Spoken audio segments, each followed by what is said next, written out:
Ils ne se sont pas disputés. Ils n'ont pas baissé la voix. En plein jour, devant un foyer pour femmes du centre-ville, Michael Harris a posé le sac de Catherine Rodriguez sur le béton et a remis le bébé dans ses bras. Le personnel regardait. Les inconnus ralentissaient le pas, personne n'est intervenu. C'est ta place maintenant, a-t-il dit avec un calme définitif avant de se détourner. Catherine n'a pas pleuré. Elle n'a pas demandé de temps. Elle est restée immobile pendant que la porte se refermait derrière lui. Le poids des témoins. Des témoins qui se pressaient. Ce que personne ne savait là-bas, c'est que la fin de cette marche avait déjà été signée, scellée et enregistrée il y a des années. Si vous pensez que la dignité compte lorsque le pouvoir change de main discrètement, ne manquez pas ce qui suit. Dites-nous d'où vous regardez et quelle heure il est chez vous en ce moment. Et si les histoires de patience, de droit et de justice silencieuse vous parlent, pensez à vous abonner pour rester avec nous jusqu'à la fin. Avant le foyer, avant les marches en béton et le poids des inconnus. En fin de compte, Catherine Rodriguez avait vécu une vie qui semblait banale à tout passant. Cette banalité n'était pas accidentelle. C'était quelque chose qu'elle avait appris tôt, comment exister sans attirer l'attention.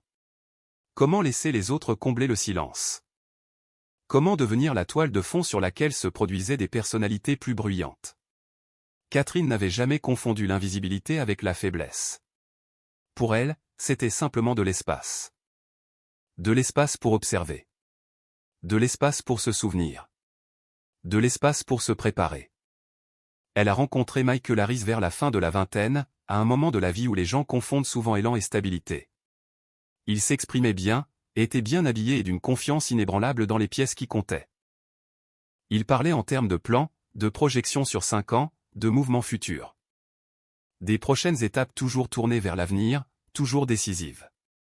Catherine écoutait plus qu'elle ne parlait et Michael prenait cela pour de l'approbation. Leur relation a suivi une trajectoire familière. Il dirigeait. Elle s'ajustait. Il décidait. Elle s'adaptait. Leurs amis les décrivaient comme équilibrés, bien que ce qu'ils voulaient dire, c'était que Michael occupait le premier plan pendant que Catherine veillait à ce que rien ne s'effondre derrière lui. Elle gérait la logistique discrètement, les rendez-vous, les documents, les emails qui nécessitaient des réponses. Quand quelque chose exigeait une lecture attentive, cela finissait souvent entre ses mains. Michael n'a jamais remarqué cette partie. Catherine venait d'une famille qui privilégiait la documentation aux déclarations. Son père avait été méticuleux, le genre d'homme qui croyait que le papier disait la vérité quand les gens ne le faisaient pas de lui, elle avait hérité d'habitude plutôt que de richesse. Du moins, c'est ce qu'il semblait. Elle gardait des copies de tout. Elle datait ses notes. Elle stockait les emails et les dossiers sous des noms neutres. Rien de tout cela ne semblait dramatique. Rien de tout cela ne ressemblait à une préparation. Cela ressemblait à de la prudence. Quand ils se sont mariés, Michael a insisté pour s'occuper de la vue d'ensemble. Catherine n'a pas discuté. Elle a signé ce qu'on a placé devant elle après avoir lu chaque ligne 2 fois. Parfois elle posait une question. Michael répondait généralement par un rire et un résumé, au lieu d'une explication. Elle a vite appris quelles questions étaient les bienvenues et lesquelles étaient balayées. La grossesse a changé le rythme de leur foyer, bien que pas de la manière à laquelle Catherine s'était attendue. Michael est devenu distant, pas hostile, juste distrait. Sa patience s'est amenuisée. Son langage est devenu plus sec face aux désagréments. Catherine a remarqué le changement bien avant qu'il ne soit nommé. Elle le faisait toujours. Ce qu'elle n'a pas fait, c'est le confronter avec émotion. Elle n'avait jamais cru aux disputes alimentées par l'urgence. Au lieu de cela, elle a observé. Elle a noté à quelle fréquence il rentrait tard. Comment les appels téléphoniques se déplaçaient vers d'autres pièces. Comment les conversations financières devenaient vagues. Elle a également remarqué autre chose, la façon dont la confiance de Michael reposait sur des suppositions. Il supposait avoir le contrôle là où il n'y en avait aucun. Il supposait savoir sans vérifier. Il supposait qu'elle dépendait de lui parce qu'elle le corrigeait rarement. Catherine a tenu un petit carnet pendant cette période, pas un journal intime, mais une sorte de registre. Des dates, des conversations, des décisions qui affectaient plus que les sentiments. Elle n'a pas perçu cela comme une protection. Elle l'a perçu comme de la clarté. La nuit où Michael a suggéré d'autres arrangements, elle n'a pas réagi extérieurement. Il a parlé prudemment, comme s'il annonçait une nouvelle qu'il jugeait raisonnable. Le bébé serait mieux ainsi, a-t-il dit. Elle aurait le temps de s'organiser. Il a présenté la séparation comme une question de logistique, pas comme un abandon. Catherine a écouté jusqu'à ce qu'il termine. Puis elle a posé une seule question pratique, sans émotion, et l'a remercié pour son honnêteté. Michael a pris son calme pour un consentement. Ce qu'il n'a jamais demandé, c'est pourquoi elle n'a pas supplié. Pourquoi elle n'a pas négocié. Pourquoi elle n'a pas paniqué. Dans les jours qui ont suivi, Catherine s'est organisée discrètement. Elle n'a emporté que l'essentiel. Elle a placé un fin dossier au fond de son sac, des documents qu'elle transportait depuis des années sans avoir besoin de s'en servir. Elle a envoyé un email court et précis à un contact enregistré sous des initiales plutôt qu'un nom. Il n'y a pas eu d'adieu dramatique. Pas de claquement de porte, pas de déclaration. Le matin, Michael l'a conduite au foyer. Il a parlé de timing et de responsabilité. Catherine regardait la ville défiler par la fenêtre, ne mémorisant rien car elle savait déjà où elle allait. Quand il a arrêté la voiture, elle a ajusté la couverture du bébé avant de sortir. Elle n'a pas eu l'air surprise lorsqu'il n'a pas proposé de l'aider avec son sac. Alors que la porte se refermait derrière lui et que le foyer se dessinait, Catherine n'a ressenti ni choc ni désespoir. Ce qu'elle a ressenti, c'était une confirmation. Une dernière donnée s'alignant sur tout ce qu'elle avait déjà consigné. L'histoire, telle que Michael la comprenait, était simple. Il s'était libéré proprement d'un fardeau. L'histoire que Catherine comprenait était plus longue et déjà en marche. Michael Harris avait toujours cru que les personnes décisives étaient celles qui survivaient. Il se le disait souvent silencieusement. Comme un principe plutôt que comme une justification. Dans son esprit, le monde récompensait ceux qui agissaient sans hésitation, qui éliminaient l'inefficacité avant qu'elle ne les ralentisse. La compassion, croyait-il, n'avait de valeur que lorsqu'elle s'alignait sur l'élan. De l'extérieur, la vie de Michael semblait soigneusement assemblée. Une carrière respectable. Les bonnes relations. Une réputation d'être fiable sous pression. Il savait comment parler dans les pièces où les gens écoutaient, non pas parce qu'il était le plus intelligent, mais parce qu'il semblait certain. La certitude, avait-il appris, avait du poids. Ce que la certitude n'exigeait pas, c'était la réflexion. Michael ne s'est pas réveillé un matin en décidant d'abandonner Catherine et leur enfant. C'est l'histoire qu'il a racontée aux autres plus tard lorsqu'il a présenté ce moment comme inévitable. La vérité était moins dramatique et plus progressive. Une lente accumulation d'irritation. Une croyance croissante que sa vie était contrainte par des responsabilités qu'il n'avait pas pleinement prises en compte. Le silence de Catherine le troublait plus que ne l'aurait fait la colère. Quand elle écoutait au lieu de se disputer, quand elle hochait la tête au lieu de contester, il se sentait inexplicablement exposé. Il prenait sa retenue pour de la dépendance, sa patience pour un manque d'options. Dans l'expérience de Michael, les gens qui avaient un moyen de pression faisaient du bruit. Ils exigeaient, ils menaçaient. Catherine ne faisait rien de tout cela. Alors que ses pressions professionnelles augmentaient, Michael a commencé à réécrire le récit de son mariage dans sa propre tête. Il s'est convaincu que Catherine était passive, qu'elle dépendait de lui financièrement, que sans lui, elle aurait du mal à naviguer dans le monde pratique qu'il croyait si bien comprendre. Cette croyance n'était pas enracinée dans des preuves. Elle était enracinée dans des suppositions, et les suppositions l'avaient toujours bien servi auparavant. Il y a eu des moments, dispersés et inopportuns, où des doutes ont fait surface. Des emails que Catherine a gérés sans explication. Des documents qu'elle a révisés avant de les lui rendre. La façon dont elle s'arrêtait parfois avant de signer comme si elle pesait quelque chose qu'il ne pouvait pas voir. Michael a rejeté ces moments comme des bizarreries. Un bruit de fond. Il était occupé à penser à l'avenir. Quand les conversations sur l'argent survenaient, Michael contrôlait leur direction. Il résumait au lieu de montrer. Il paraphrasait au lieu d'expliquer. Catherine s'opposait rarement. Ses questions étaient mesurées, techniques et faciles à esquiver. Michael interprétait cela comme de la confiance. En réalité, c'était de la filtration. La grossesse a intensifié son sentiment d'être pris au piège. Michael s'est dit que le timing l'avait trahi, que cette responsabilité était arrivée avant qu'il ne soit prêt. Il n'a pas envisagé la possibilité que la préparation n'était pas le problème. Il a commencé à parler de sacrifice comme s'il s'agissait d'une chose exigée injustement. Les nuits tardives sont devenues routinières. Les appels téléphoniques se sont prolongés au-delà de la nécessité. Les décisions ont été prises sans consultation, justifiées plus tard par des assurances que tout était géré. Catherine a remarqué le changement, non par des mots, mais par des omissions. Lorsque Michael a finalement formulé l'idée d'une séparation, il l'a répétée au préalable. Il l'a formulée avec soin, en évitant le langage qui impliquait de la culpabilité. Il a parlé en termes de praticité, d'efficacité, de résultat. Il s'est dit que c'était de la maturité. Ce qu'il n'avait pas anticipé, c'était la réponse de Catherine, ou son absence. Elle n'a pas marchandé. Elle n'a pas accusé. Elle n'a pas réagi avec l'urgence à laquelle il s'attendait. Au lieu de cela, elle a posé une seule question de clarification, l'a remercié pour son honnêteté et est retournée s'occuper du bébé. Ce moment, plus que toute dispute, aurait pu convaincre Michael qu'il prenait la bonne décision. Il a interprété son calme comme de la résignation. Pour lui, cela confirmait ce qu'il croyait déjà, qu'elle n'avait nulle part d'autre où aller. Ce que Michael n'a jamais considéré, c'est la possibilité que le calme de Catherine ne soit pas de l'acceptation, mais une question de timing. Dans les jours qui ont suivi, il a organisé le départ avec la même efficacité qu'il appliquait à tout le reste. Il a choisi le foyer parce qu'il semblait définitif. Parce qu'il lui permettait de se dire qu'il avait fourni une option. Parce qu'il symbolisait la clôture. Il n'a raconté l'histoire complète à personne. Il n'en avait pas besoin. Dans son esprit, les détails n'étaient pas pertinents. Le résultat comptait plus que le processus.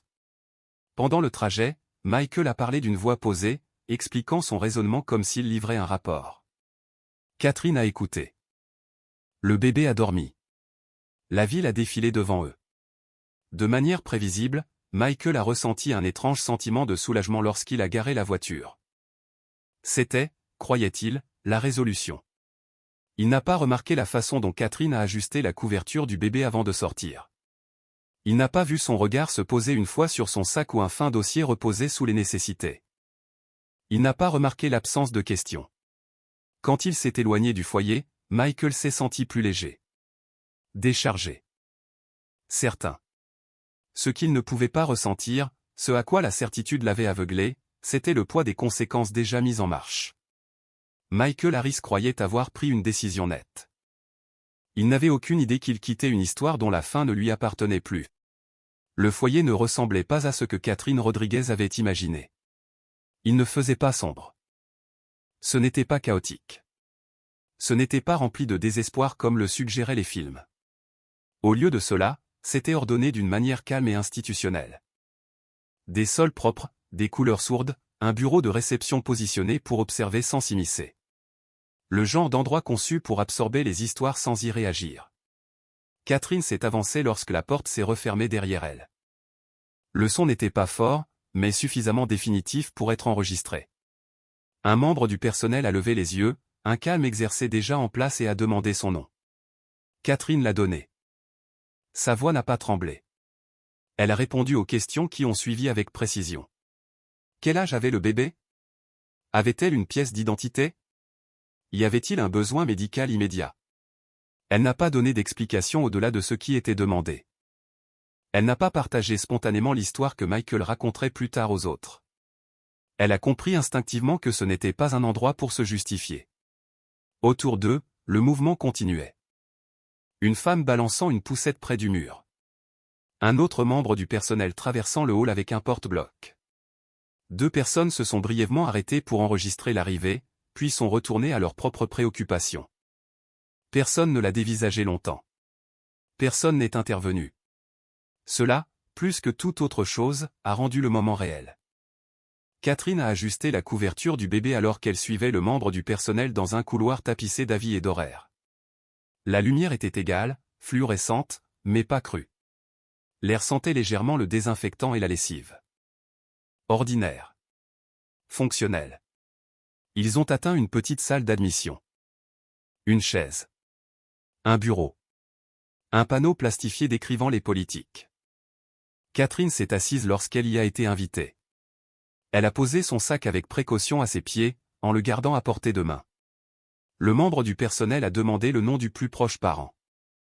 Catherine a fait une pause non pas parce qu'elle était incertaine, mais parce qu'elle choisissait ses mots délibérément. Elle a fourni un nom et un numéro de téléphone dont elle savait qu'ils ne seraient pas utilisés aujourd'hui.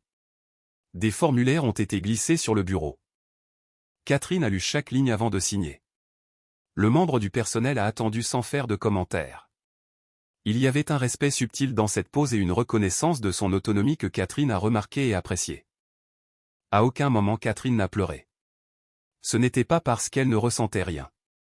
C'était parce qu'elle comprenait quelque chose que la plupart des gens ne comprenaient pas. Les larmes ne changeraient pas la logistique du moment. Elles ne rendraient pas le lit plus disponible, les règles plus flexibles ou la nuit moins réelle. L'émotion avait sa place. Ce n'était pas ici. Une fois l'admission terminée, on a montré à Catherine une chambre partagée. 2 lits séparés par une allée étroite. Un berceau déjà assemblé près de la fenêtre. Elle a placé son sac sous le lit le plus proche du mur et a déposé doucement le bébé. Pour la première fois depuis qu'elle était sortie de la voiture de Michael, elle s'est autorisée à rester immobile.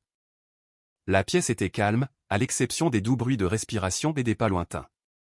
Catherine l'a scruté comme elle scrutait tout, en prenant note des sorties, des horaires, des motifs. Elle s'est assise sur le bord du lit et a ouvert son sac, sur le dessus, des couches, des vêtements, un biberon. En dessous, un fin dossier. Elle ne l'a pas encore ouvert. Elle a simplement confirmé qu'il était là. Plus tard, pendant le dîner, Catherine s'est assise à une table avec d'autres dont les histoires restaient non dites. La conversation a été minimale. Des hochements de tête polis ont été échangés. Personne n'a posé de questions exigeant des explications. Un membre du personnel est venu voir le bébé, a proposé du lait maternisé, a demandé si Catherine avait besoin de quelque chose. Catherine a décliné poliment. Elle n'avait pas besoin d'une assistance qu'elle n'avait pas déjà prévue, alors que la nuit s'installait, le rythme du foyer a ralenti. Les lumières ont légèrement baissé. Les voix se sont adoucies. Catherine a bercé le bébé près de la fenêtre, regardant la ville au-delà de la vitre. Les lumières du centre-ville scintillaient au loin, les bureaux, la circulation, les tours dont elle connaissait les noms, mais dont la propriété était mal comprise par la plupart des gens. Elle a brièvement pensé à Michael. Pas avec colère, ni avec nostalgie, mais avec clarté. Il croyait avoir mis fin à quelque chose. Ce que Catherine savait, c'est qu'il venait simplement de le révéler. Elle a plongé la main dans son sac et a sorti un petit carnet. Pas celui des observations. Celui-ci était plus fin, plus récent. Elle a écrit la date. L'heure. Le lieu. Une seule phrase décrivant la journée sans adjectif. Elle l'a fermé et l'a remis dans le sac. Le sommeil est venu par courts intervalles. Le bébé s'est agité. Le foyer a grincé doucement en s'installant. Catherine s'est ajustée, s'est adaptée, et restée présente. Il n'y a pas eu de crise de larmes dramatique. Pas de prière murmurée. Seulement la gestion régulière de ce qui était. Le matin, elle a pris une douche, s'est habillée et a rejoint la routine, comme si elle en avait toujours fait partie. Elle a écouté lorsque des informations ont été partagées. Elle a noté les horaires. Elle a posé une question, d'ordre pratique et logistique, et a remercié le membre du personnel pour sa réponse. Lorsqu'elle est retournée dans la chambre, elle a finalement ouvert le fin dossier. À l'intérieur se trouvaient des copies, des documents fiduciaires, de la correspondance, un acte enregistré des années plus tôt. Catherine ne les a pas relus. Elle savait déjà ce qu'ils disaient. Ce qui comptait, ce n'était pas le contenu, mais le moment. Elle a sorti son téléphone et a vérifié si elle avait une réponse au message qu'elle avait envoyé avant d'arriver. Il n'y en avait pas encore. Elle ne s'est pas sentie anxieuse. Elle savait que le timing n'était pas une question d'urgence. C'était une question de préparation. À l'extérieur du foyer, la ville poursuivait son rythme, inconsciente du changement discret qui s'opérait à l'intérieur de ses murs. Les gens vaquaient à leurs occupations, supposant que le pouvoir s'annonçait bruyamment. Catherine Rodriguez savait que ce n'était pas le cas. Elle a refermé le dossier, l'a replacé dans son sac et a pris son enfant dans ses bras. Le foyer n'était pas une fin. C'était une étape, et elle était exactement là où elle devait être.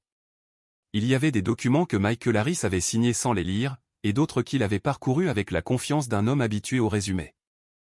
La distinction importait plus qu'il ne le pensait. Des années plus tôt, au cours de ce dont il se souvenait comme d'une période de transition, une saison de restructuration, de conversation sur l'héritage qui semblait abstraite à l'époque, Catherine avait placé une pile de papiers devant lui. Elle les avait expliqués simplement, sans dramatiser, juste assez pour établir le contexte.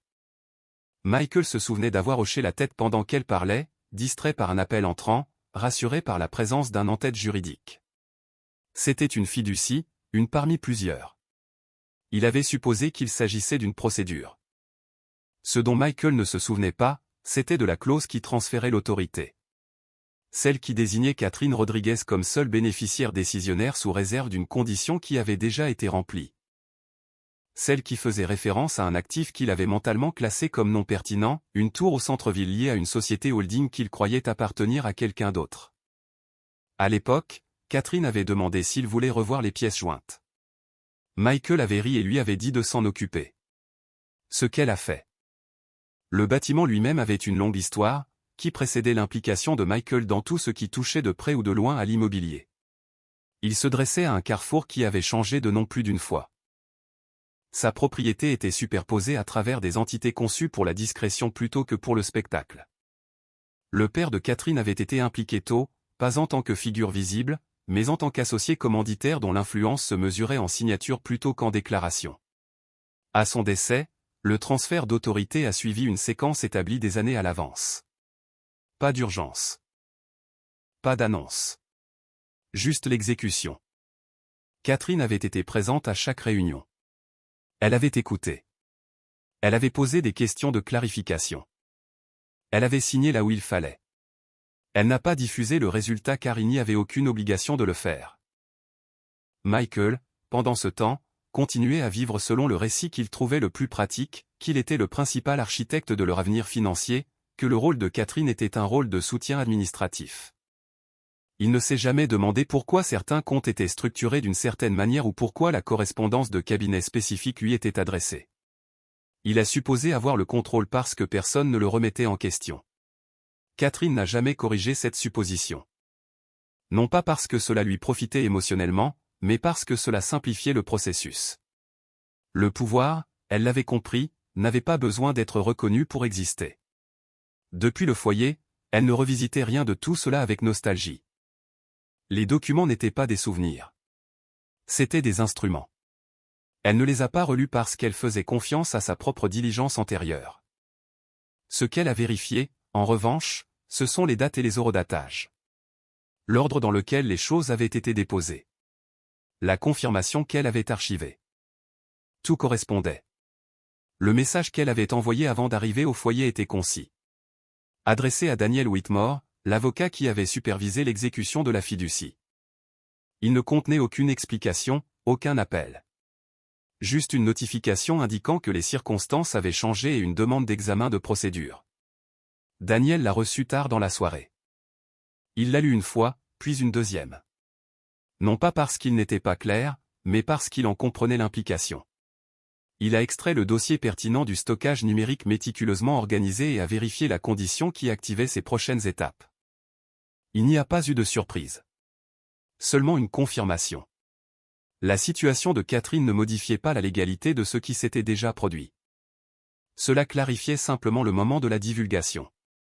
Le lendemain matin, Catherine a assisté à une réunion prévue au foyer concernant les options de logement de transition. Elle a écouté, posé des questions et remercié la coordinatrice pour son temps. Elle n'a pas mentionné la fiducie.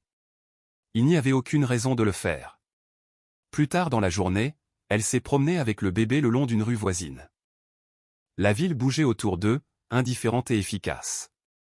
Des employés de bureau sont passés sans la remarquer. Des camions de livraison tournaient au ralenti au coin des rues. Une ligne d'horizon s'élevait au loin, familière mais distante. Catherine s'est brièvement arrêtée à un passage clouté et a regardé dans la direction de la tour. Elle n'a pas ressenti de sentiment de propriété à ce moment-là. Elle a ressenti de la responsabilité. Le bâtiment représentait plus que de la valeur. Il représentait la continuité. L'obligation. Un système qui exigeait de l'intendance plutôt que des célébrations. Catherine avait accepté ce rôle bien avant que Michael n'ait accepté ou rejeté quoi que ce soit. De retour au foyer, elle a reçu une réponse de Daniel. Elle était aussi sobre qu'elle s'y attendait. Il a accusé réception de son message. Confirmé la réception. Indiqué qu'il la contacterait sous peu concernant les prochaines étapes. Il n'y a eu aucune assurance. Aucune n'était nécessaire. À la même heure, Michael était assis dans son bureau, ignorant que la structure soutenant ses suppositions était déjà en cours de réexamen. Il croyait que le chapitre avec Catherine s'était refermé proprement. Il était passé à autre chose mentalement, soulagé d'avoir résolu ce qu'il considérait comme une complication. Il n'avait pas encore été informé. Le système ne se précipitait pas. Il ne le faisait jamais. Il bougeait lorsque les conditions préalables étaient remplies, lorsqu'un préavis était approprié, lorsque la procédure exigeait une action. Catherine a passé la soirée à s'occuper de la routine, nourrissant, baignant, pliant le linge emprunté avec soin. Elle a maintenu le rythme de quelqu'un qui comprenait que la stabilité se construisait par petites étapes. Avant de dormir, elle a rouvert son carnet. Pas le registre, pas les documents. Le plus petit. Elle a noté l'accusé de réception de l'avocat. L'heure à laquelle il avait été reçu. La formulation exacte.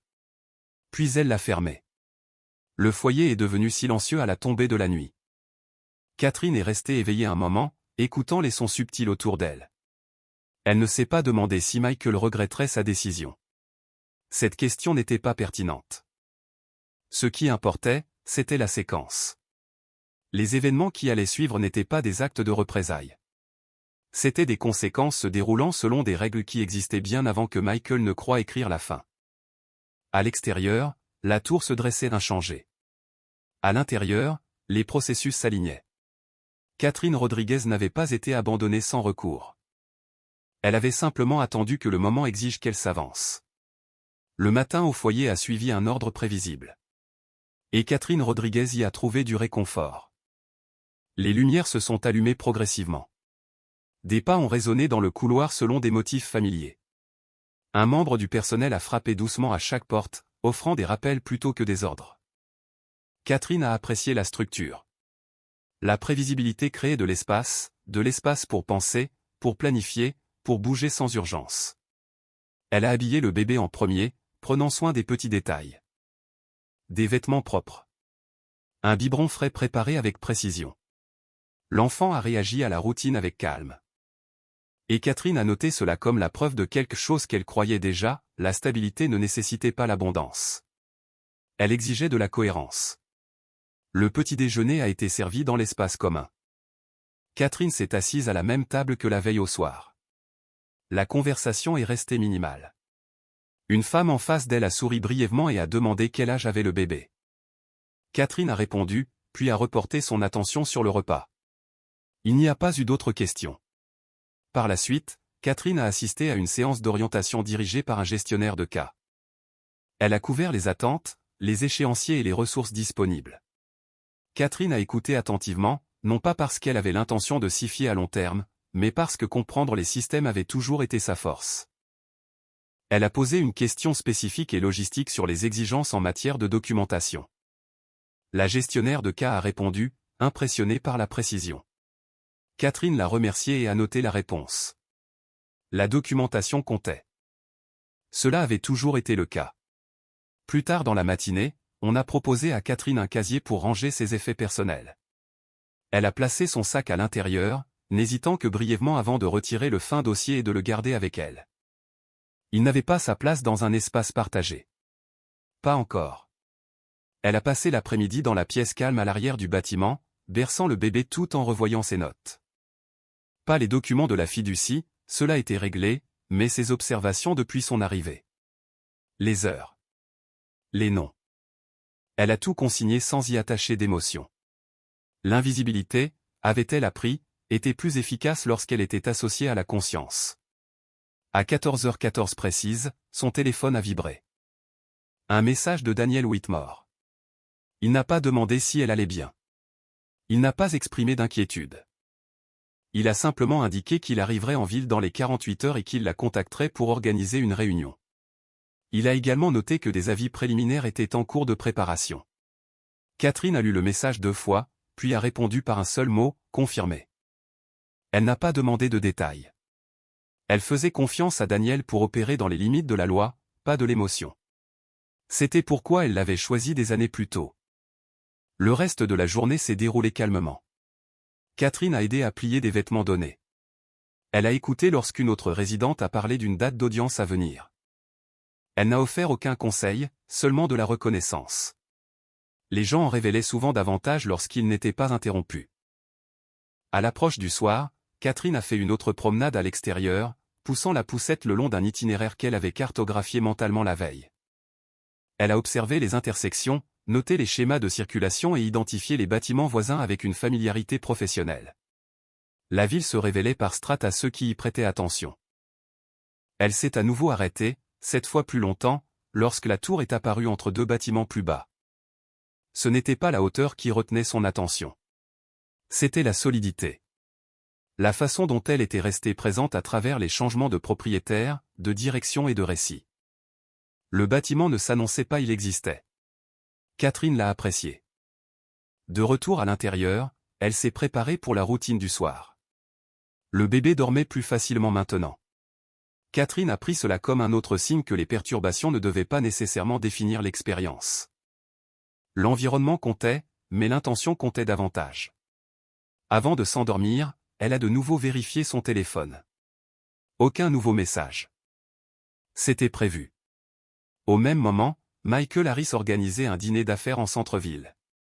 Il parlait avec confiance, gesticulant avec ses mains, discutant des projections et des opportunités à venir. Il se sentait plus léger qu'il ne l'avait été depuis des semaines. Libre, libéré. Il n'avait pas encore remarqué l'email d'un cabinet juridique affiché en non-lu dans sa boîte de réception.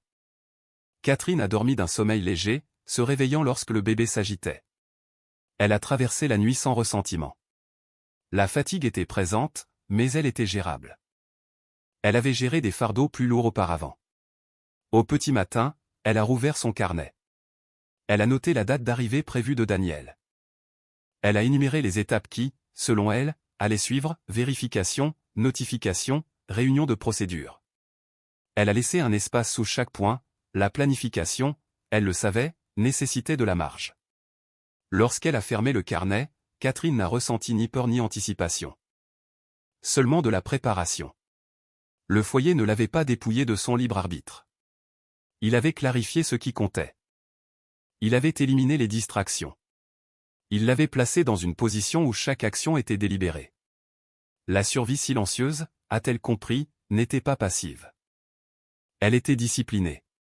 Et la discipline, appliquée avec consistance, avait le don de remodeler les résultats. Daniel Whitmore est arrivé en ville sans annonce. Il le préférait ainsi. Les aéroports et les hôtels étaient des lieux de transition, pas de représentation. Et Daniel avait bâti sa carrière sur la minimisation du spectacle. Il voyageait avec un seul bagage à main, une mallette en cuir usé sur les bords, et un itinéraire qui ne laissait place à aucune improvisation. Ses clients appréciaient la prévisibilité. Les tribunaux l'exigeaient. Pendant le trajet depuis l'aéroport, Daniel a passé le dossier en revue une fois de plus, non pas parce qu'il doutait de son contenu, mais parce que la répétition affinait la séquence. Fiducie, acte, correspondance, confirmation bancaire.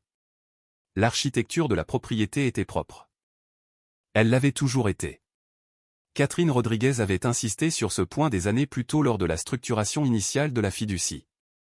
Elle avait posé moins de questions que la plupart des clients, mais les questions qu'elle avait posées étaient précises. Il se souvenait d'elle comme étant attentive plutôt qu'anxieuse. Méthodique plutôt qu'émotionnelle, Daniel s'est arrêté à 2 rues du foyer et a fait le reste du chemin à pied. Il croyait en la proximité, en la nécessité de voir où les choses se déroulaient, de comprendre le contexte avant de s'engager. Le bâtiment lui-même était banal, se fondant dans la rue avec une modestie délibérée. Un endroit conçu pour ne pas attirer l'attention. À l'intérieur, Daniel s'est présenté à l'accueil avec son nom et le but de sa visite. Il n'a demandé aucun traitement de faveur. Il a attendu. Catherine a été prévenue discrètement. Elle est arrivée quelques minutes plus tard, le bébé blotti contre son épaule. Il n'y avait aucune surprise sur son visage. Aucun soulagement non plus.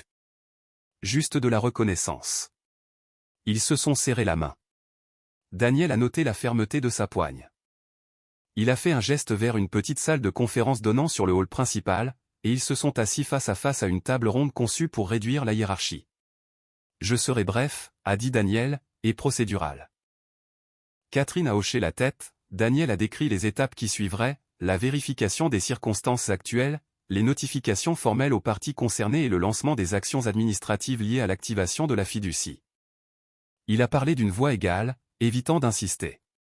Les faits n'avaient pas besoin de persuasion. Catherine a écouté sans l'interrompre. Quand il a terminé, elle a posé 2 questions. Les 2 concernaient le timing. Aucune ne concernait l'émotion. Daniel y a répondu directement. Il n'y aura pas de confrontation à moins que vous n'en demandiez une, a-t-il ajouté. Toutes les communications peuvent être acheminées par mon bureau. C'est préférable, a déclaré Catherine. Daniel a pris une note. Il n'a pas posé de questions sur le foyer. Il n'a pas offert de compassion. Il a compris que Catherine ne l'avait pas contacté pour trouver du réconfort. Elle l'avait contacté pour une exécution avant de partir. Daniel a demandé un bref instant seul avec le dossier. Catherine lui a tendu le dossier qu'elle avait gardé séparé de son sac. Il l'a passé en revue rapidement, confirmant ce qu'il savait déjà. Tout était en ordre. Quand Daniel a quitté le foyer, il a appelé son bureau et a demandé à son équipe de préparer les notifications. Il a mis l'accent sur l'exactitude plutôt que sur la vitesse. La vitesse, il le savait, invitait aux erreurs. Michael Harris a reçu la première notification par voie électronique le lendemain matin. Elle est arrivée sous forme de message automatisé d'un cabinet juridique qu'il connaissait, mais avec lequel il n'avait jamais travaillé personnellement. La ligne d'objet était neutre. Administrative. Il l'a parcourue entre 2 réunions, avec l'intention d'y revenir plus tard. Il ne l'a pas fait. Au moment où il a remarqué le 2e message, celui-ci signalé comme étant une procédure urgente, les choses étaient déjà en cours. Les comptes étaient en cours d'examen, les accès étaient en cours d'évaluation, les points de contrôle étaient en train de changer. Michael a ressenti de l'irritation d'abord, puis de la confusion. Il a transféré l'email à un associé avec une brève note demandant des éclaircissements. La réponse est revenue plus lentement qu'il ne l'aurait souhaité. Quand ce fut le cas, elle contenait un langage. Il ne s'y attendait pas, bénéficiaire décisionnaire unique, conditions activées, avis formel d'autorité. Michael a relu les mots, puis les a relus encore.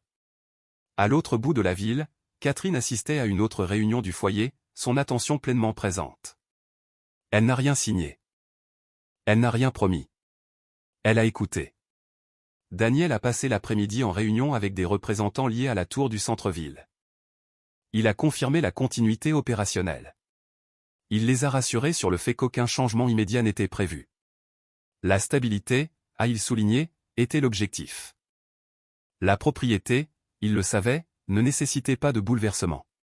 Ce soir-là, Catherine a reçu un message de Daniel confirmant que les notifications avaient été livrées et accusées de réception. Elle a répondu en le remerciant et a demandé des copies de toute la correspondance. Daniel les lui a envoyées sans délai. Catherine a examiné les documents, marquant méthodiquement les dates et les références dans son carnet. Elle n'a pas célébré. Elle ne s'est pas sentie vengée. Elle a ressenti un alignement. Michael, quant à lui, a tenté de la joindre. Il a laissé un message contrôlé, formulé avec soin. Il a présenté la situation comme un malentendu. Il a demandé à avoir une conversation. Catherine n'a pas répondu. Daniel a intercepté la 2e tentative et a répondu en son nom par une seule phrase. Toute communication concernant cette affaire passera par le conseiller juridique. Michael a fixé le message plus longtemps qu'il ne voulait l'admettre. Le foyer est devenu silencieux à la tombée de la nuit. Catherine a nourri le bébé, a plié une couverture et s'est préparée à dormir. À l'extérieur, les lumières de la tour restaient fixes, indifférentes au nom qui y était attaché. Daniel est retourné à son hôtel et a documenté les actions de la journée. Il n'a pas spéculé. Il a consigné des faits. Le système était en mouvement et Catherine Rodriguez restait exactement là où elle avait l'intention d'être, présente, informée et intacte face au bruit qui commençait à s'élever au-delà des murs du foyer. Le papier avait le don de se souvenir de ce que les gens préféraient oublier. Catherine Rodriguez l'avait appris très tôt, bien avant que cela ne devienne pertinent de manière dramatique. Les documents ne se souciaient pas des intentions ou des regrets. Ils enregistraient ce qui avait été convenu, au moment où cela avait été convenu, et sous quelles conditions l'autorité changeait de main. Tout le reste émotion, récit, justification était périphérique. Les documents de la fiducie qui régissaient désormais la tour du centre-ville étaient d'une apparence banale. Un formatage standard. Un langage conservateur. Pas de fioritures. Leur force résidait dans la précision. Chaque clause faisait référence à une autre. Chaque condition était définie assez étroitement pour empêcher toute interprétation. Pour éviter toute dérive, Daniel Whitmore avait insisté sur cette discipline lorsque la fiducie avait été rédigée. Catherine l'avait soutenu. Ils comprenaient tous les deux que l'ambiguïté était le lieu où naissaient les conflits. Des années auparavant, Catherine avait signé ces documents dans un bureau calme, le genre de bureau conçu pour paraître temporaire. Il n'y avait eu aucune cérémonie. Aucun témoin au-delà de ceux légalement requis. Elle se souvenait du poids du stylo plus que des mots prononcés. Elle se souvenait d'avoir vérifié l'orthographe de son nom. Elle se souvenait d'avoir posé une dernière question sur la succession. Daniel avait répondu calmement et cela s'était arrêté là. Maintenant, dans le présent, ces mêmes documents étaient réactivés. Non pas à cause d'un conflit, mais parce que les circonstances qu'ils anticipaient étaient arrivées. La fiducie ne réagissait pas à l'injustice. Elle réagissait à des conditions. Au foyer, Catherine a passé la matinée à examiner les copies que Daniel lui avait envoyées pendant la nuit. Elle les a étalées sur une petite table dans la salle commune pendant que le bébé dormait à proximité. D'autres résidents passaient sans y prêter attention. Pour eux, ces papiers ne signifiaient rien. Pour Catherine, ils étaient synonymes de clarté. Elle suivit la chronologie du doigt. Date d'exécution. Date d'enregistrement. Disposition de notification. Confirmation d'autorité. Tout concordait. Aucune faille. Aucune vulnérabilité. Elle s'attarda sur une clause en particulier. Non pas parce qu'elle était nouvelle, mais pour ce qu'elle représentait. Elle précisait que dès son activation, Catherine assumait non seulement la propriété, mais aussi une responsabilité fiduciaire. Elle serait tenue de maintenir les opérations, de protéger les employés et de veiller à la conformité. Le pouvoir qu'impliquait le document s'accompagnait d'obligations.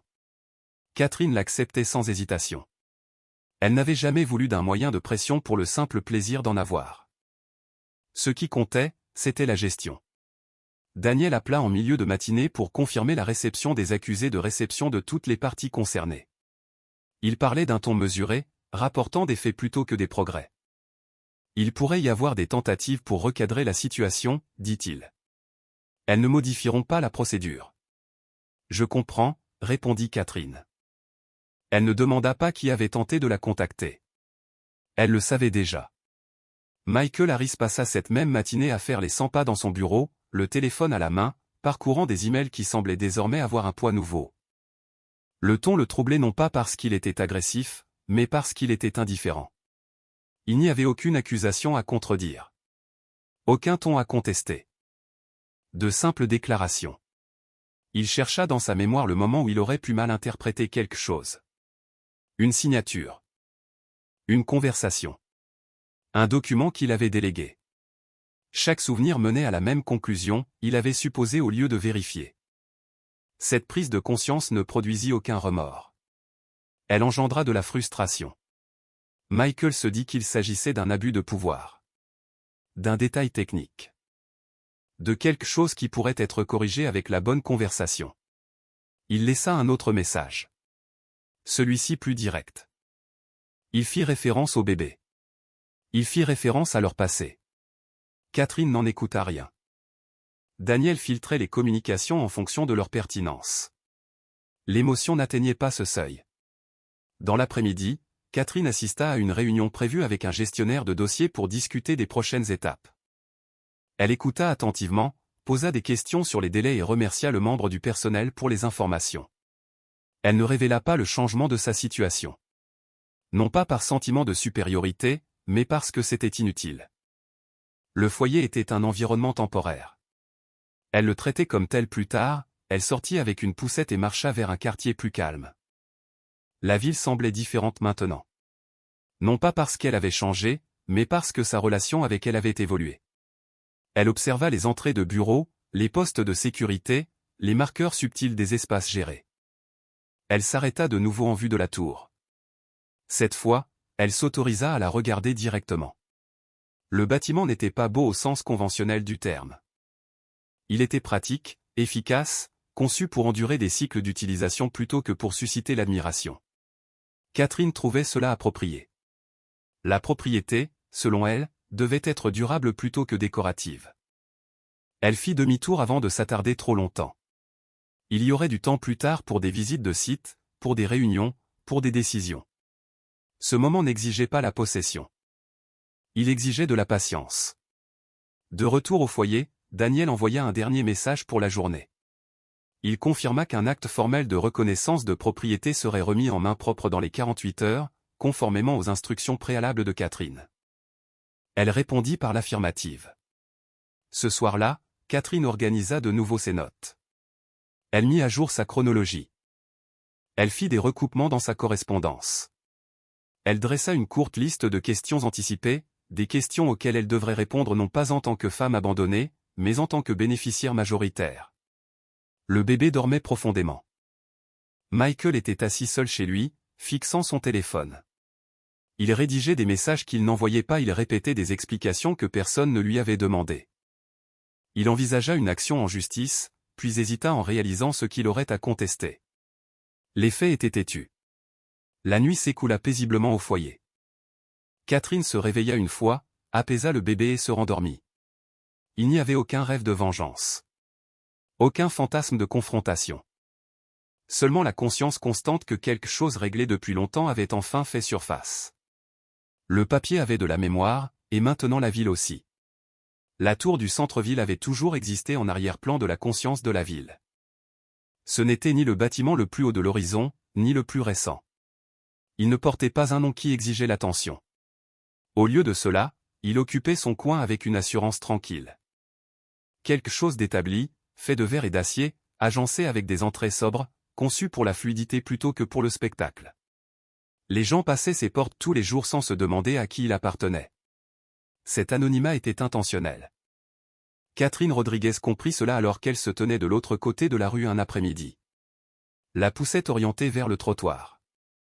Son attention fixée non pas sur la hauteur de la structure, mais sur sa posture. Les bâtiments, comme les personnes, révélaient leur but si on les observait d'assez près. Celui-ci était construit pour fonctionner, pour abriter des systèmes plutôt que des déclarations. À l'intérieur, les bureaux fonctionnaient selon des horaires prévisibles. Les ascenseurs se déplaçaient avec une efficacité disciplinée. Les protocoles de sécurité n'existaient pas pour intimider, mais pour réguler l'accès. La tour n'annonçait pas l'autorité. Elle l'exerçait silencieusement. La propriété d'un tel endroit n'était pas prestigieuse. Elle était administrative. Des années plus tôt, lorsque le père de Catherine lui avait expliqué l'arrangement pour la première fois, il n'avait pas parlé de valeur en termes de chiffres. Il avait parlé de continuité, d'isoler les opérations des personnalités, de s'assurer que quiconque détiendrait le titre de propriété comprendrait que le contrôle n'était pas une permission de perturber, mais une responsabilité de maintenir. Catherine avait écouté alors, de la même manière qu'elle écoutait maintenant, sans interruption, sans romancer ce qu'elle entendait. Debout sur le trottoir, elle ne ressentait pas de triomphe. Elle ressentait un alignement entre l'intention et le résultat. Daniel Whitmore rencontra la direction du bâtiment ce même jour. Il se présenta, confirma son autorité et réitéra ce que Catherine lui avait demandé de communiquer. Il n'y aurait aucun changement immédiat. Le personnel resterait intact. Les contrats seraient honorés. Les opérations continueraient sans interruption. Un soulagement parcourut la pièce, bien que personne ne le nommât. Les gens qui travaillaient à l'intérieur de la tour se souciaient moins de la propriété que de la prévisibilité. Daniel respectait cela. Catherine aussi. En fin d'après-midi, Daniel envoya une brève mise à jour à Catherine. Elle ne comportait aucun commentaire, seulement la confirmation que les identifiants d'accès avaient été modifiés et que la supervision financière avait été transférée conformément au protocole. Catherine accusa réception. Elle ne demanda pas de visite. Elle ne programma pas de réunion avec les cadres. Il y aurait du temps pour cela plus tard. Pour l'instant, savoir que la structure était sécurisée suffisait. Michael Harris apprit l'importance de la tour lors d'une conversation qu'il n'avait pas anticipée. Un collègue la mentionna avec désinvolture en faisant référence à la holding Rodriguez lors d'une discussion sur les actifs du centre-ville. Michael s'arrêta, incertain d'avoir bien entendu. Il demanda des éclaircissements, en prenant soin de garder un ton neutre. La réponse le troubla. Ce n'était pas seulement que le nom de Catherine était rattaché au bâtiment. C'était depuis combien de temps il l'était. À quel point ce fait semblait banal pour les autres. Comme si tout le monde l'avait toujours su. Michael retourna à son bureau et ferma la porte. Il consulta les registres publics, puis les registres privés. Il remonta les chaînes de propriété en les suivant à rebours jusqu'à ce qu'elles convergent là où il s'y attendait le moins. Il n'y eut pas un seul moment de révélation. Seulement une lente accumulation de certitudes. Catherine n'avait pas acquis la tour récemment. Elle ne l'avait pas utilisée comme moyen de représailles. Elle la détenait discrètement et légalement pendant que lui confondait la proximité avec le contrôle. Cette prise de conscience n'inspira pas d'humilité. Elle inspira un sentiment de déclassement. Michael se sentait exclu d'une histoire qu'il croyait diriger. Il rédigea un email à Daniel, puis le supprima. Il envisagea de rappeler Catherine, puis s'en empêcha. Les mécanismes en mouvement n'invitaient pas à la négociation. Il reconnaissait une autorité déjà établie. De retour au foyer, Catherine termina son évaluation d'admission avec une coordinatrice de logement. Elle discuta des délais, pas des résultats. Elle remercia le personnel pour son aide et nota quels documents seraient requis lorsqu'elle quitterait les lieux. La coordinatrice supposa que Catherine agirait lentement. Catherine ne la corrigea pas. Ce soir-là, Catherine retourna sur le trottoir en face de la tour une dernière fois. Les lumières du bâtiment reflétaient le ciel crépusculaire. Des gens sortaient, d'autres entraient. La vie continuait sans reconnaître le changement qui s'était produit en coulisses. Catherine n'avait pas besoin de reconnaissance. Elle pensa brièvement au bébé, dormant au foyer, inconscient des titres ou des actes de propriété. Elle pensa au type de stabilité qu'elle avait l'intention de bâtir, une stabilité définie non par l'excès, mais par la fiabilité. La propriété, elle le savait, n'avait de sens que si elle se traduisait par une protection. Alors qu'elle retournait vers le foyer, Catherine ne ressentit ni urgence ni doute. La tour était sécurisée. Le processus était en cours. La ville continuerait de fonctionner, comme elle l'avait toujours fait. La différence maintenant n'était pas visible. Elle était structurelle. Michael Harris reçut la notification officielle à 9h07. Horodatée, authentifiée et impossible à ignorer. Elle n'arriva pas comme une accusation, mais comme un état de fait. Le langage était précis, sans émotion et définitif. Elle décrivait les changements déjà promulgués, l'autorité réassignée, les accès modifiés, la supervision transférée. Il n'y avait aucune demande de réponse. Aucune invitation à s'expliquer. Michael la lut 2 fois, puis une troisième, à la recherche d'une ambiguïté. Il n'en trouva aucune. Sa première réaction fut l'incrédulité, non pas parce que l'information n'était pas claire, mais parce qu'elle contredisait la version de la réalité dans laquelle il opérait. Il avait supposé posséder par association. Contrôler par proximité. Avoir l'autorité par le récit. La notification ne reconnaissait rien de tout cela. Il transféra le document à son conseiller juridique avec un bref message demandant un examen immédiat. Pendant qu'il patientait, il tenta de poursuivre sa journée. Les réunions devenaient floues. Les conversations s'arrêtaient au milieu d'une phrase. Il se surprenait à hocher la tête sans assimiler ce qui se disait. À 10h22, son avocat le rappela. La conversation fut courte. Les faits que son avocat expliqua n'étaient pas contestables. Le trust était valide. L'acte de propriété avait été correctement enregistré. La condition d'activation avait été remplie.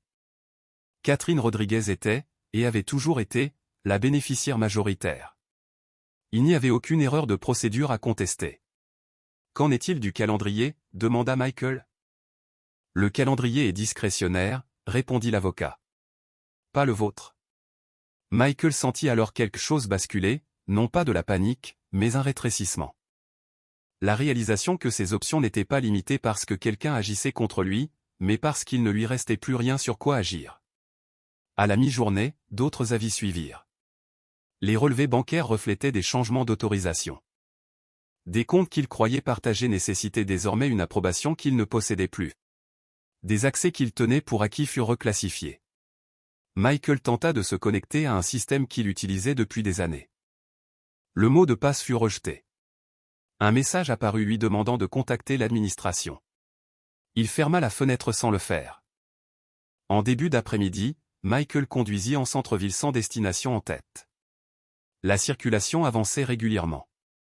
La ville se comportait comme à son habitude, indifférente aux crises personnelles. Il passa devant des bâtiments familiers, dont la tour, désormais nouvellement significative d'une manière qu'il ne pouvait réconcilier.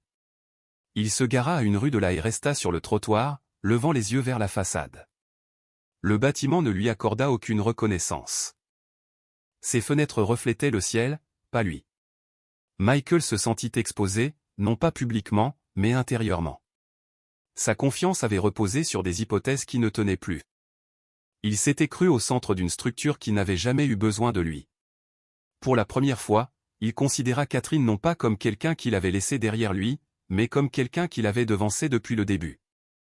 Cette pensée le troubla. Il rédigea un autre message, plus long, plus mesuré. Il accusa réception de la notification. Il exprima son inquiétude concernant un malentendu. Il demanda une réunion pour clarifier les prochaines étapes. Daniel Whitmore répondit au nom de Catherine. Dans l'heure.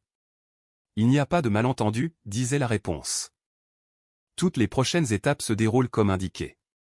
Veuillez adresser toute autre question à ce bureau. Le message ne contenait aucune hostilité. Il n'en avait pas besoin. Michael rentra chez lui ce soir-là avec un sentiment de déclassement qu'il ne pouvait nommer. La maison semblait plus grande, plus vide. Il remarqua des détails qu'il avait ignorés auparavant, l'absence des bruits du bébé. Le silence là où les routines de Catherine avaient autrefois ancré la journée. Il s'assit à la table de la cuisine et ouvrit de nouveau son ordinateur portable, passant en revue des documents qu'il avait écartés des années plus tôt. Il voyait maintenant ce qui lui avait échappé.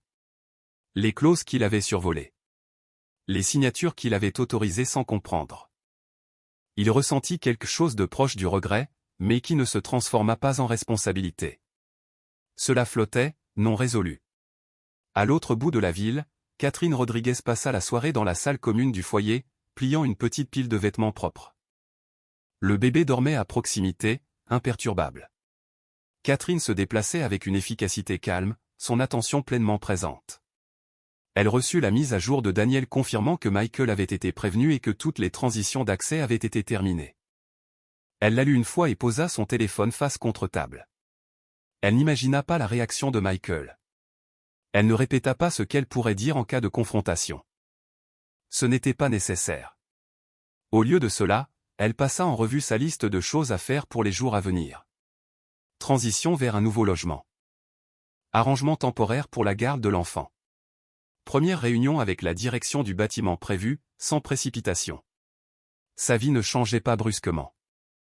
Elle se réalignait. Avant de se coucher, Catherine écrivit de nouveau dans son carnet. Elle nota l'heure de livraison de la notification. La confirmation des changements d'accès. Elle ajouta une brève ligne en dessous, séquence maintenue. Elle ferma le carnet et éteignit la lumière. Michael, seul dans sa maison, fixa le plafond longtemps après minuit. Il envisagea d'appeler Catherine non pas pour se disputer, mais pour comprendre. Il voulait une explication.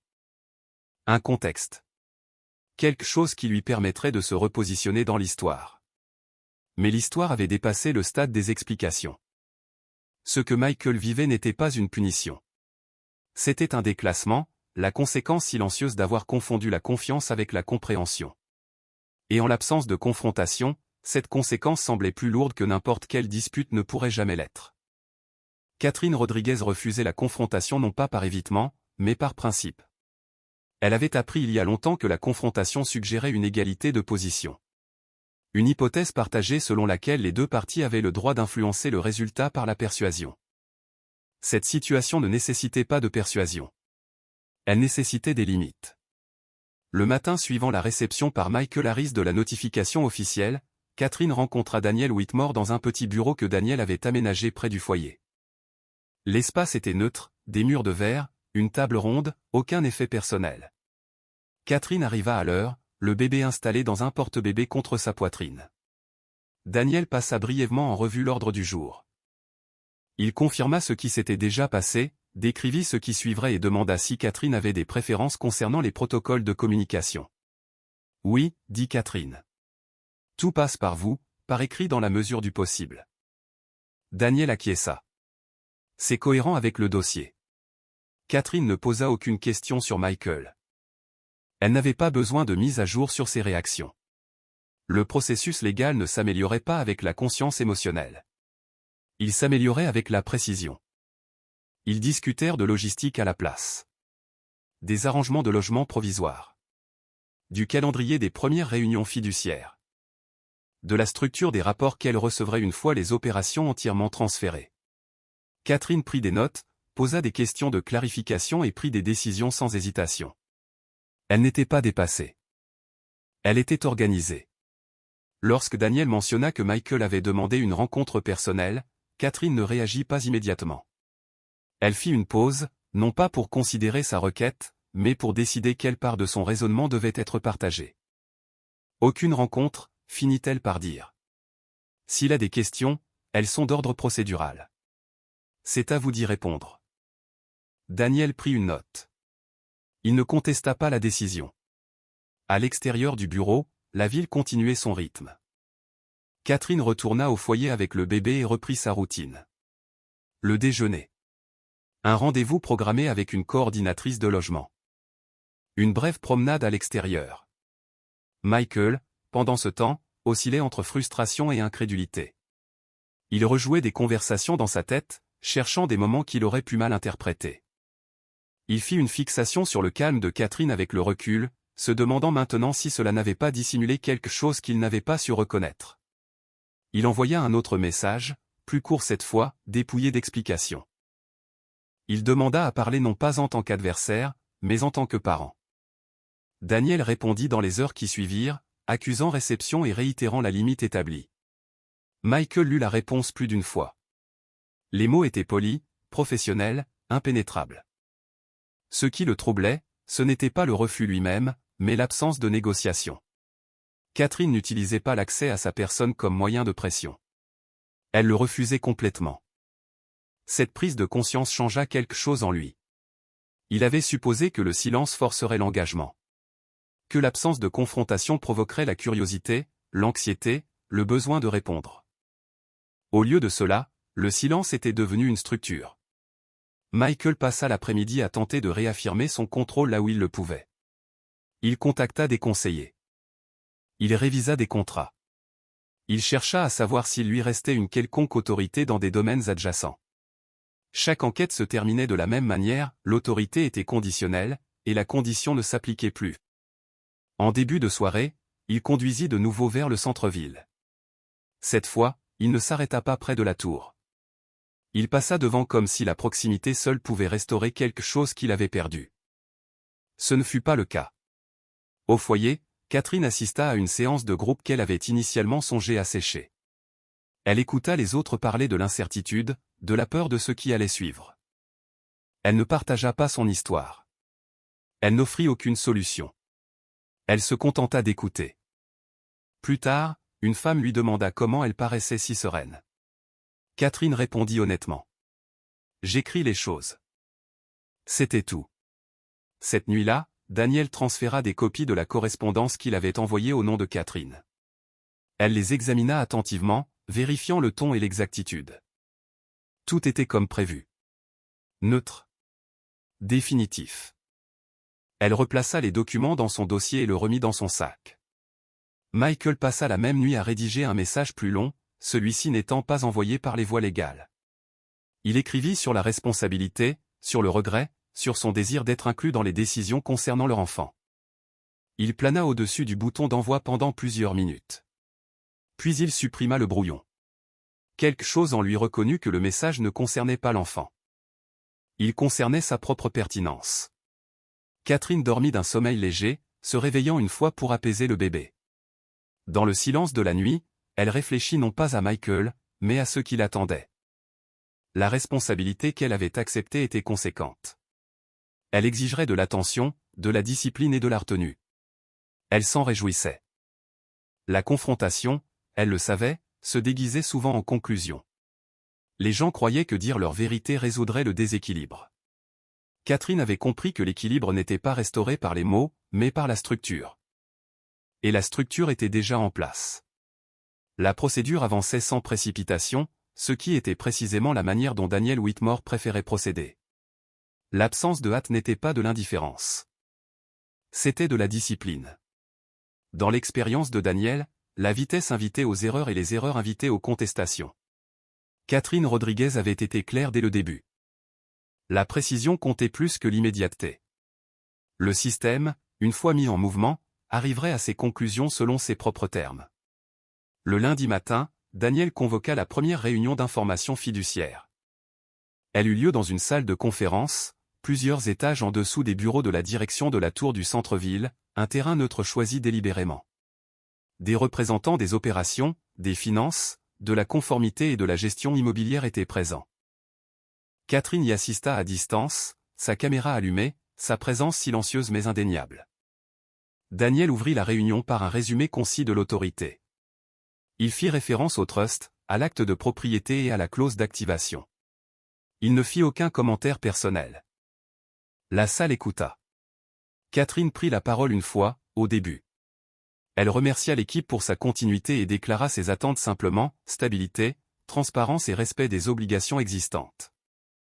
Il n'y aurait aucune restructuration dans le seul but de se faire remarquer. Tout changement serait progressif et justifié. Sa voix était calme, sans fioritures. La réunion s'acheva à l'heure prévue. Des tâches furent assignées. Les lignes hiérarchiques furent clarifiées. Personne ne remit en question son autorité, non pas par intimidation, mais parce que la documentation la soutenait pleinement. La procédure accomplit ce que la confrontation n'avait pas pu faire. Elle normalisa le changement. Michael Harris apprit l'existence de la réunion indirectement. Un collègue la mentionna en passant, supposant que Michael était déjà au courant. Il opina du chef sans corriger cette supposition, puis s'excusa et retourna dans son bureau. Il ressentit vivement l'exclusion, non pas comme un affront public, mais comme un effacement privé. Il s'était cru autrefois indispensable à de telles conversations. Désormais, des décisions étaient prises sans sa contribution et pire, sans son objection. Il recontacta son avocat, insistant pour trouver des alternatives. La réponse fut mesurée, compatissante et ferme. Il n'y en avait aucune. La structure est fermée, déclara l'avocat. Vous êtes en dehors. Michael raccrocha et fixa son bureau. L'objet familier soudain devenu étranger. Il envisagea l'escalade, des déclarations publiques, des menaces judiciaires, mais reconnut la futilité de la démarche.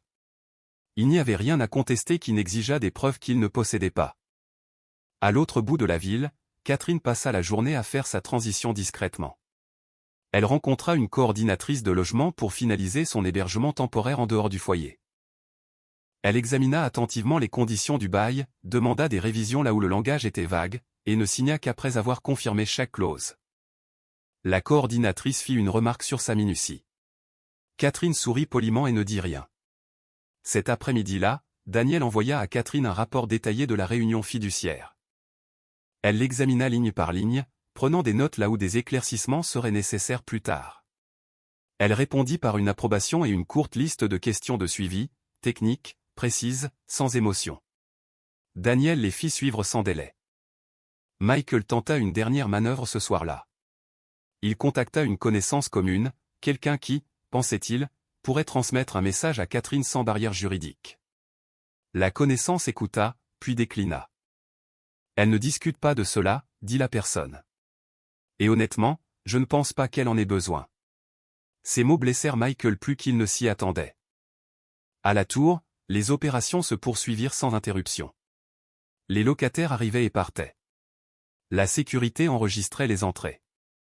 Les demandes de maintenance étaient traitées. Le bâtiment fonctionnait comme à son habitude, indifférent aux bouleversements personnels qui se déroulaient au-delà de ses murs.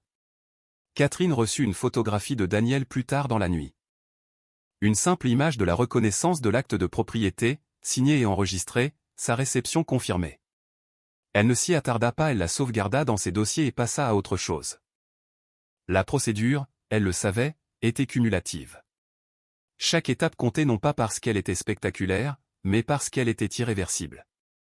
Avant de dormir, Catherine mit de nouveau son carnet à jour. Elle nota l'achèvement de la réunion d'information fiduciaire, la confirmation des arrangements de logement, la réception de l'accusé de réception de l'acte de propriété. Elle laissa de l'espace sous chaque entrée pour de futures annotations. Michael, seul dans sa maison, fit défiler de vieilles photographies. Il s'arrêta sur des images de Catherine, son expression posée, même alors, sa présence constante. Il se demanda comment il avait pu rater ce qui semblait maintenant évident. La réponse était inconfortable. Il n'avait pas regardé de près parce qu'il n'avait pas cru en avoir besoin. La procédure ne lui offrait aucun réconfort. Elle lui offrait la réalité, et la réalité, une fois documentée, ne se pliait pas au récit. Michael Harris fit sa dernière tentative silencieusement, ce qui était la façon dont il la justifiait à lui-même. Il n'y eut pas de voix élevée, pas d'accusation. Pas de geste dramatique destiné à provoquer une réponse. Il conçut cet effort comme raisonnable, voire mesuré, respectueux. Dans son esprit, ce n'était pas une tentative de reprendre le contrôle, mais de rétablir sa pertinence.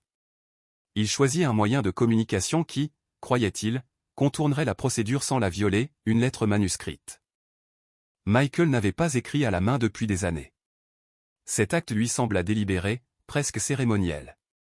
Il sélectionna du papier à lettres neutres et composa le message avec soin, révisant chaque paragraphe jusqu'à ce que le ton lui paraisse approprié. Il évita les reproches. Il évita la défensive. Il parla de responsabilité et d'histoire commune. Il reconnut l'autorité de Catherine sans la nommer directement. Il écrivit au sujet de l'enfant. Il écrivit sur son désir d'être impliqué, non pas dans les décisions concernant les biens ou les opérations, mais dans ce qui comptait vraiment. Il formula sa demande en tant que parent, et non à titre personnel. Il termina la lettre sans exigence, seulement par une invitation à parler. Michael la posta lui-même. Lorsque Daniel Whitmore reçut la lettre à son bureau 2 jours plus tard, il la lut une fois et la mit de côté. Le contenu ne modifiait pas la procédure.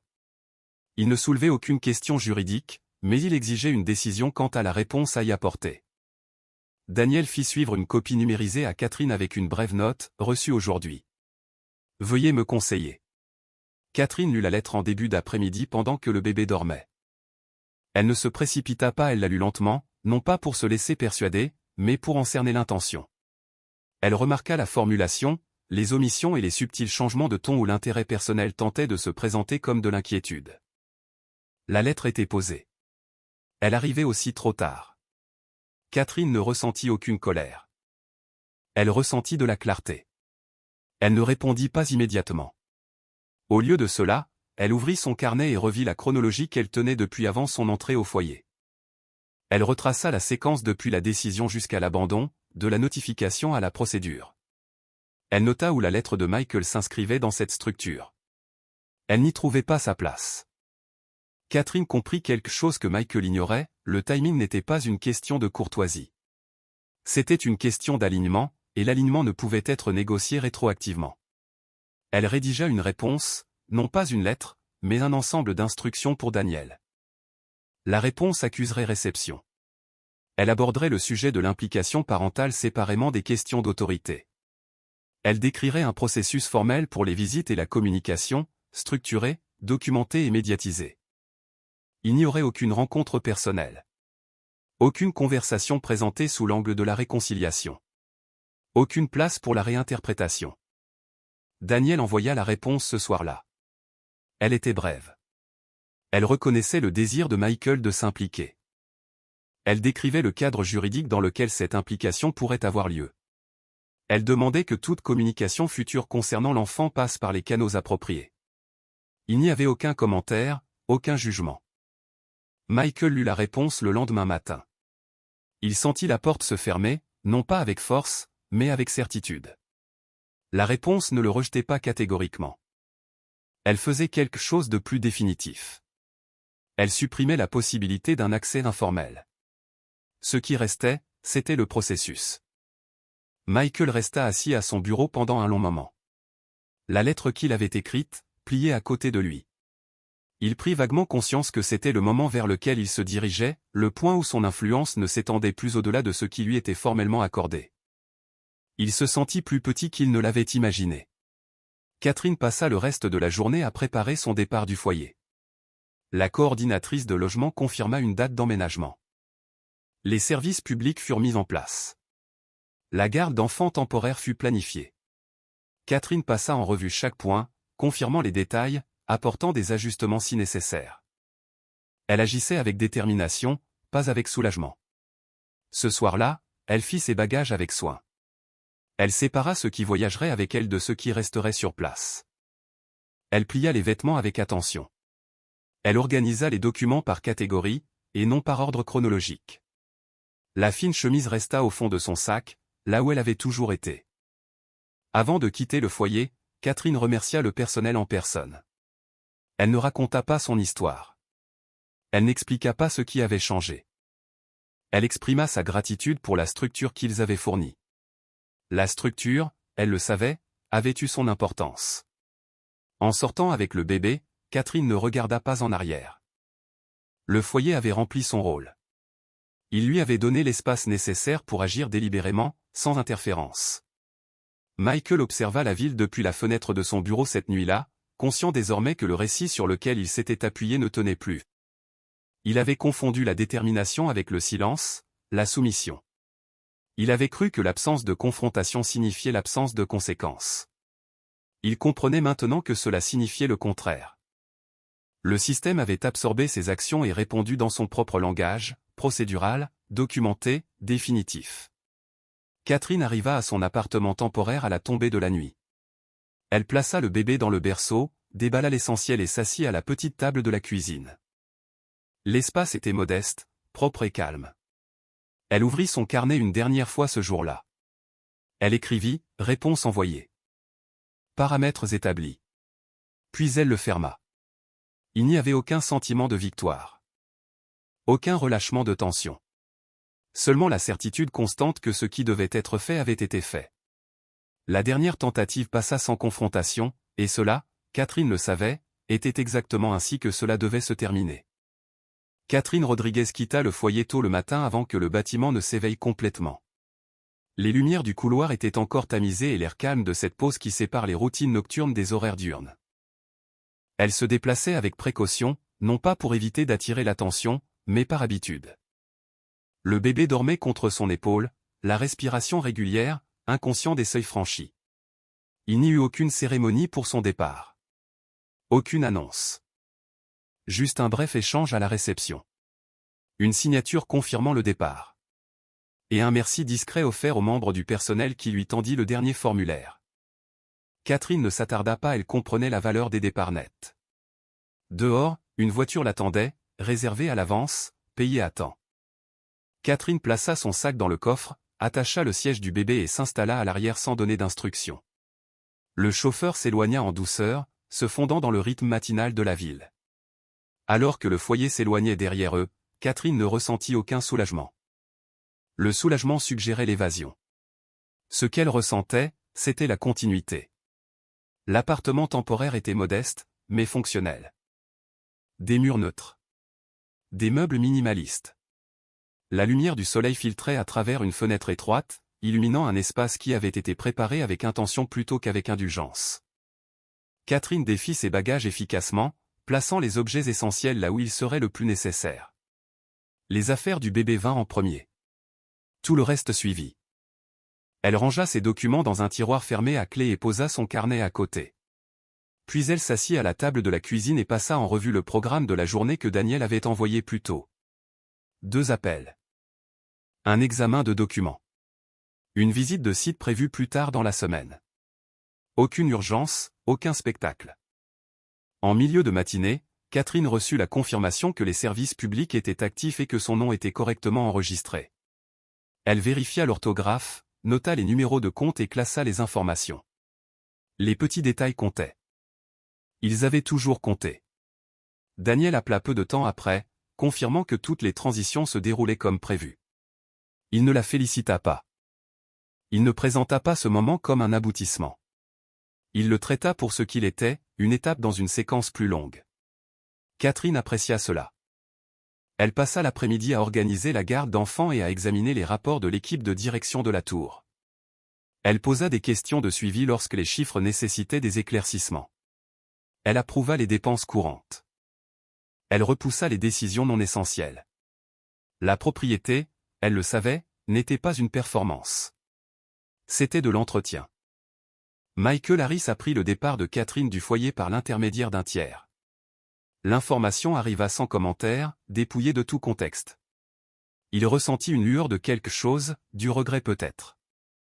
Mais cela passa rapidement, remplacé par la reconnaissance que les mouvements de Catherine ne croisaient plus son champ de vision. Il avait perdu toute visibilité. Catherine ne pensa pas à Michael alors qu'elle s'installait dans le calme de l'appartement ce soir-là. Elle prépara le dîner, nourrit le bébé et s'accorda du temps pour lire. La ville bourdonnait à l'extérieur, distante et constante. Elle se sentait ancrée non pas parce que les circonstances s'étaient améliorées, mais parce qu'elle s'était stabilisée. Plus tard, elle sortit sur le petit balcon et regarda l'horizon. La tour était visible de ce point de vue, bien que partiellement masquée par d'autres bâtiments. Elle ne se concentra pas dessus. Elle se concentra sur l'espace qu'elle occupait maintenant, temporaire, intentionnel, suffisant. Partir avec dignité, elle l'avait compris, ne nécessitait pas la reconnaissance de ceux qui en avaient douté. Cela exigeait un alignement entre l'action et les principes. Avant de s'endormir, Catherine relut un dernier message de Daniel confirmant la programmation d'une première visite sur site. Elle répondit par l'affirmative et ferma son téléphone. La journée s'acheva sans confrontation, sans applaudissements, sans besoin d'explication, et c'était là, pour Catherine Rodriguez, la mesure la plus vraie de la résolution. Ce qui restait une fois que tout fut réglé, ce n'était pas le silence, mais l'ordre.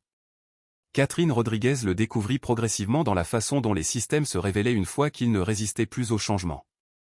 La tour du centre-ville continuait ses routines sans interruption. Les rapports arrivaient à l'heure. Les décisions suivaient le protocole. Les questions étaient posées par écrit et répondues avec clarté. Il n'y avait pas d'urgence, pas de changement soudain, pas de moment qui obligeait Catherine à s'affirmer au-delà des limites déjà définies. Cette constance était importante. Lors de sa première visite du bâtiment, Catherine arriva en avance. Elle s'habilla simplement, privilégiant le confort à l'apparence, et entra par les portes principales sans s'annoncer. La sécurité vérifia ses identifiants et lui accorda l'accès sans hésitation. L'échange fut bref, professionnel, banal. À l'intérieur, le bâtiment était exactement comme elle l'avait imaginé, neutre, efficace, conçu pour accueillir le travail plutôt que l'attention. Elle rencontra la direction dans une petite salle de conférence, écouta leur mise à jour et posa des questions qui démontraient sa familiarité avec les lieux sans intrusion. Elle ne fit aucun discours. Elle ne se présenta pas comme autre chose que ce que la documentation établissait déjà. Au moment où elle partit, le personnel avait compris ce qui comptait pour elle, la continuité, l'exactitude, la responsabilité. Michael Harris entendit parler de la visite plus tard dans la journée, de nouveau par des canaux qui ne l'incluaient plus. L'information lui parvint sans émotion, présentée comme une routine. Il ressentit alors la distance, non pas comme une blessure, mais comme un fait. Il était devenu périphérique. Dans les semaines qui suivirent, Michael s'adapta à cette réalité de façon inégale. Il y eut des moments où il tenta de reconstruire l'histoire en sa faveur, présentant les événements comme des malentendus ou des erreurs de calcul. Mais chaque tentative se terminait de la même manière, par la reconnaissance que les résultats avaient été déterminés par des structures qu'il avait ignorées. Catherine ne surveillait pas ses réactions. Elle ne cherchait pas à se tenir au courant. Son attention était tournée vers l'avenir, ancrée dans ce qu'elle construisait plutôt que dans ce qu'elle avait laissé derrière elle. Elle trouva un rythme qui équilibrait responsabilité et retenue. Les matins étaient structurés autour des besoins du bébé. Les après-midi étaient réservés au travail, examiner des rapports, assister à des réunions, prendre des décisions qui affectaient des gens qu'elle ne rencontrerait peut-être jamais. Les soirées étaient calmes, réservées à la réflexion et au repos. Elle continuait d'écrire les choses, non pas parce qu'elle s'attendait à un conflit, mais parce que la documentation était devenue son langage de soins. C'était sa façon d'honorer ses engagements, de s'assurer que ce qui comptait perdurerait au-delà de l'humeur ou de la mémoire. Il y avait des moments où elle repensait au foyer, non pas avec tristesse, mais avec clarté. Ça avait été un lieu de transition, pas de défaite. Un espace où le bruit s'estompait et où l'essentiel devenait plus net. Elle reconnaissait maintenant à quel point il avait été nécessaire. Catherine ne parlait pas publiquement de son expérience. Elle ne corrigeait pas les récits qui circulaient sans sa participation. Elle laissait perdurer les hypothèses là où elles ne causaient aucun mal. La vie privée, croyait-elle, était une forme de pouvoir d'agir. Michael finit par cesser d'essayer de la joindre en dehors des canaux convenus. Les limites tinrent bon. La communication concernant l'enfant passa par des processus structurés, médiatisés, documentés, prévisibles. Elle n'était pas chaleureuse. Elle était fonctionnelle, et la fonction, Catherine l'avait compris, était souvent l'expression la plus vraie du respect. Par un après-midi ordinaire, Catherine reçut un dernier rapport confirmant l'achèvement de toutes les procédures de transition. Le trust était pleinement opérationnel sous son autorité. Les mécanismes de contrôle étaient en place. La conformité confirmée. Il ne restait plus rien à activer. Elle lut le rapport une fois et l'archiva. Ce soir-là, elle se promena avec le bébé dans un parc voisin. L'air était doux. Des familles passaient sans la reconnaître. La ville existait autour d'eux, indifférente et vivante. Catherine se sentait présente, ni triomphante, ni accablée. Présente. Elle comprit alors que la justice ne s'annonçait pas toujours. Parfois, elle arrivait silencieusement, par le processus plutôt que par le spectacle, par la documentation plutôt que par les déclarations. Parfois, elle ressemblait à une stabilité restaurée sans excuse. Catherine ne ressentait pas le besoin d'expliquer son parcours. Elle n'avait pas cherché à prouver quoi que ce soit. Elle avait simplement agi en accord avec ce qu'elle savait être vrai. De retour chez elle, elle coucha le bébé et s'assit à la table de la cuisine avec son carnet. Elle tourna une nouvelle page et écrivit une seule ligne. Structure maintenue. Elle ferma le carnet et éteignit la lumière. Dehors, la ville continuait comme elle l'avait toujours fait. La tour se dressait, solide, ses lumières reflétant le ciel nocturne. À l'intérieur, les systèmes fonctionnaient comme prévu. Les vies avançaient. Catherine Rodriguez ne partit pas sous les applaudissements. Elle ne partit pas avec le sentiment d'avoir été vengée. Elle partit avec dignité.